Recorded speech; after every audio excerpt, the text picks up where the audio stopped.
Okay, so we want to speak now about the weakening shilling against the dollar. Many economists, many analysts worried about whether it will hit that 107 psychological mark by the end of the week, which is what they're saying. So let's get an understanding of just how far we've come. If we take a look at the dollar comparatively from the start of this year, so we took today's date and took a couple of months. So today is the 7th day of September. So we take from the 7th of January, April, and of course last month, July and August.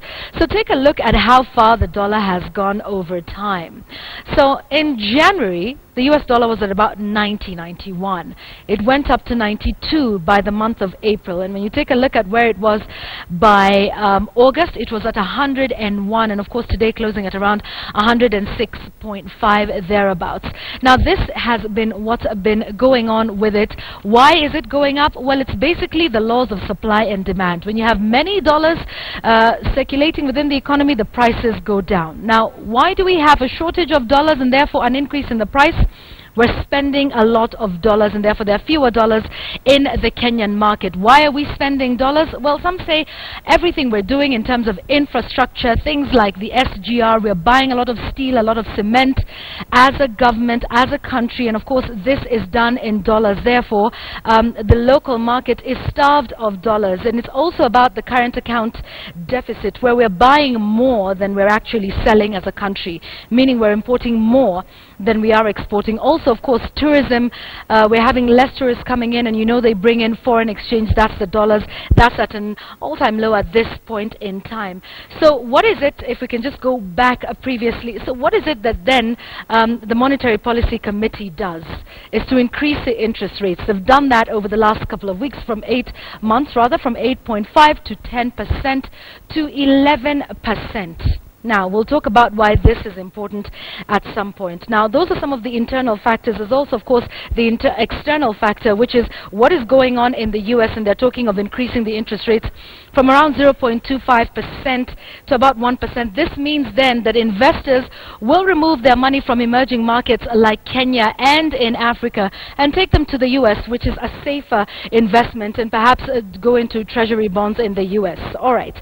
So, who wins and who loses in this one? So let's start off with who will be unhappy. Now, if you are importing, then what is going on with the dollar is not good news for you. So we have here a picture of a nice expensive car. So let's assume this car is 100,000 US dollars, for instance. If you were to buy this car last year, it would cost you about, what, 8.5 million shillings if you were to take the exchange rate at that point. But if you are paying for it today with today's dollar, you would be paying 10 million Kenya shillings. So you can see why importers would be very wary of the dollar at this point. So these are the people who are unhappy, the importers. But who's happy? First is the exporters, people who are taking out goods like flowers. If you're selling $100,000 worth of flowers, it is worth more in Kenya shillings today than it was 3, 4, 5, 6 months ago. But there's also a rider here, because exporters, for example, those who deal in flowers and horticultural goods, tend to buy their input in dollars. So this may not necessarily be a big gain for them. Also, who gains? Those who are paid in dollars. Take, for instance, if you were paid your salary in dollars, and this goes for expats, you're paid 1,000 US dollars. This would have been about 90,000 Kenya shillings in January. Today, it's a little over 100,000 shillings, so you can see it's worth more in Kenya shillings. Now, we talked about the solution being to increase interest rates. Now, this makes Kenya attractive to investors. They bring more dollars into the country, and therefore that stabilizes the Kenya shillings.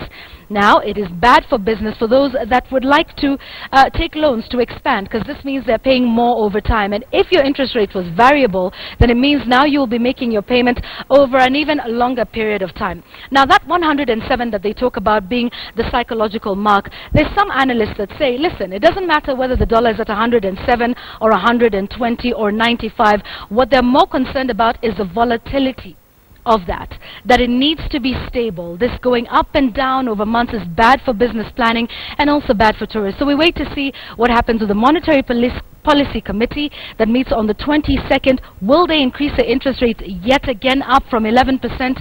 We'll have to wait and see, but that is the situation at this point with the dollar. Of course, we'll have more details for you in the business news in just a short while.